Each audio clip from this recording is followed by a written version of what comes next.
आज आपण सर्वजण कोविड-19 म्हणजेच कोरोना या विषाणूच्या प्रादुर्भावामुळे घरामध्ये आहोत.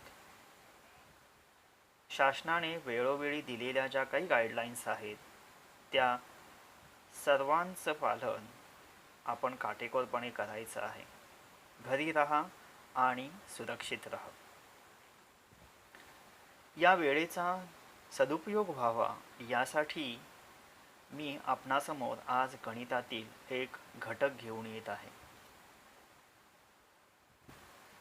गणितामधील ज्या काही मूलभूत संकल्पना आहेत त्या मूलभूत संकल्पना अधिक दृढ व्हाव्यात आणि त्या माध्यमातून आपणामध्ये असलेली जी काही गणिताची भीती आहे ती दूर व्हावी यासाठी आज आपणासमोर मी गणिती क्रिया ही संकल्पना घेऊन येत आहे.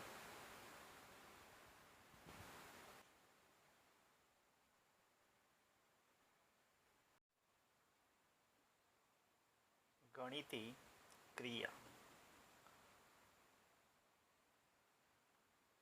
गणितामध्ये आजपर्यंत आपण 4 क्रिया शिकत आलो.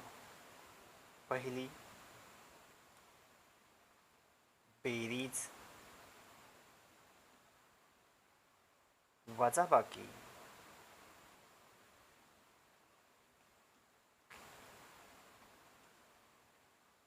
गुणाकार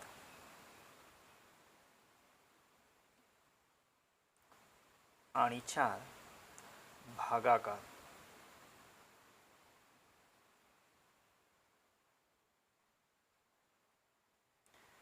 आज आपण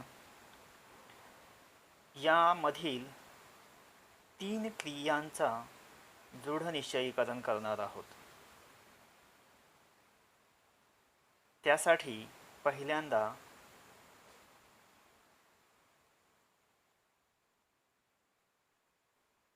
बेरीज ही केव्हा होते तर ज्यावेळी दोन संख्यांची चिन्हे समान असतील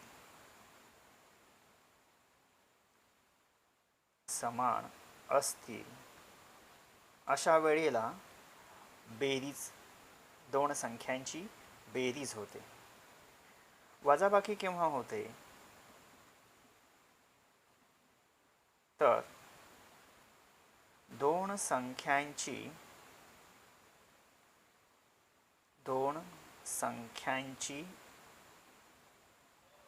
चिन्हे ज्या वेळेला विरुद्ध असतील त्यावेळेला त्या दोन संख्यांची वजाबाकी होते. तर ज्या वेळेला आपण दोन संख्यांचा गुणाकार करतो त्यावेळेला कोणते बदल होतात तर ज्यावेळी दोन्ही संख्यांची चिन्हे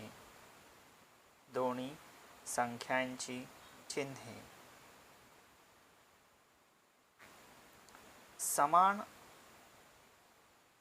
असतील, दोन्ही संख्यांची चिन्हे जर समान असतील तर येणारा गुणाकार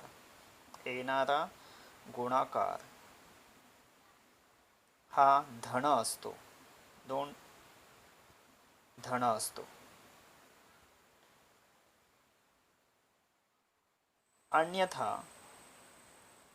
अन्यथा तो गुणाकार ऋण असतो. म्हणजेच ज्या वेळेला दोन संख्या आपण घेऊ आणि जर त्यांची चिन्हे समान असतील तर येणारा जो काही गुणाकार आहे तो धन लिहायचा आणि जर चिन्ह विरुद्ध असतील तर येणारा गुणाकार हा ऋण लिहायचा.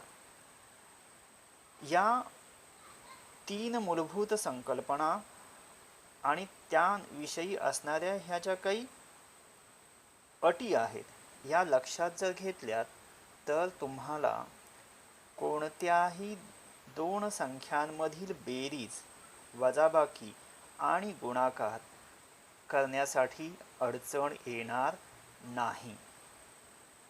आपण त्या संबंधित उदाहरण बघू.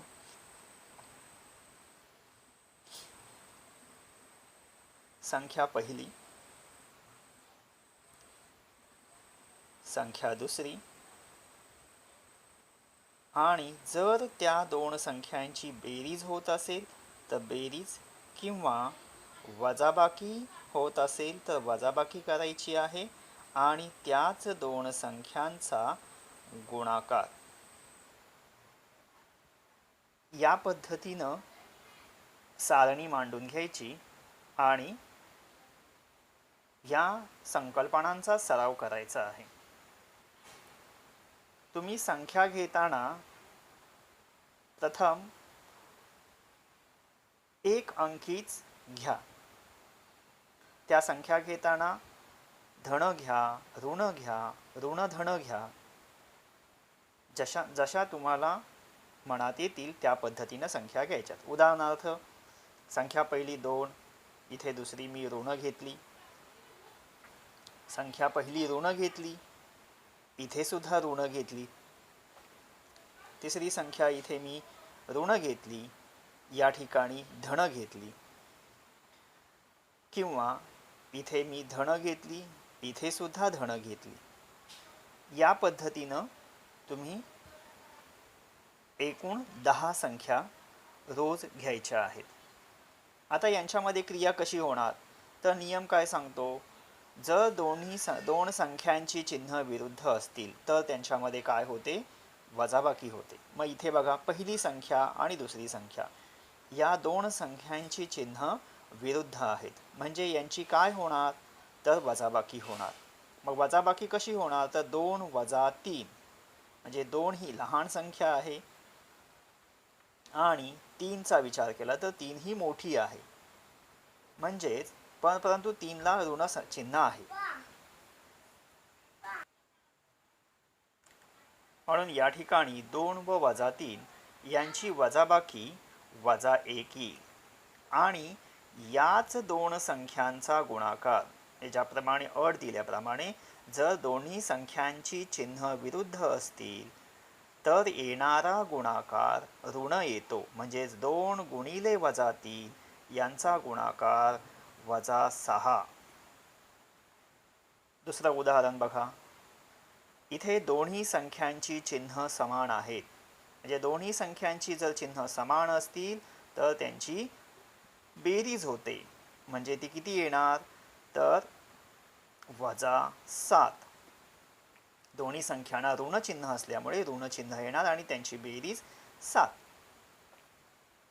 त्याचप्रमाणे त्या दोन संख्यांचा गुणाकार काय म्हटलेला आहे अट की दोन्ही संख्यांची चिन्हे समान असतील तर येणारा गुणाकार धन असतो. इथे दोन्ही संख्यांची चिन्ह समान आहेत म्हणजे येणारा गुणाकार धन येणार 10. तिसरं उदाहरण, इथे दोन्ही संख्यांची चिन्ह विरुद्ध आहेत, म्हणजे मग अट दिल्याप्रमाणे जर विरुद्ध असतील तर काय होते त्यांची, बरोबर वजाबाकी होते. म्हणजेच किती येणार, या ठिकाणी मोठी संख्या 4 आहे, लहान संख्या 3 आहे, म्हणजे यांची वजाबाकी 1. त्याचप्रमाणे दोन्ही संख्यांची चिन्ह विरुद्ध असतील तर येणारा गुणाकार काय येतो, बरोबर ऋण येतो, म्हणजेच तो किती येणार 4 त्रिक 12. चौथं उदाहरण त्याचप्रमाणे. आता इथे दोन्ही संख्यांचे चिन्ह समान आहेत, म्हणजे समान असतील तर यांची काय होते बेरीज होते, म्हणजे ती किती येते 8. आणि गुणाकाराच्या बाबतीमध्ये दोन्ही संख्यांचे चिन्ह समान आहेत, म्हणजे येणारा गुणाकार हा धन असतो, म्हणजे तो किती येणार 5 त्रिक 15. तर विद्यार्थी मित्रांनो, याप्रमाणे जर तुम्ही संख्यांचा अभ्यास केलात तर तुमच्या या ज्या काही मूलभूत संकल्पना आहेत त्या अधिक दृढ होतील आणि तुम्हाला कधीही गणिताची भीती वाटणार नाही. मग करणार ना तुम्हीही?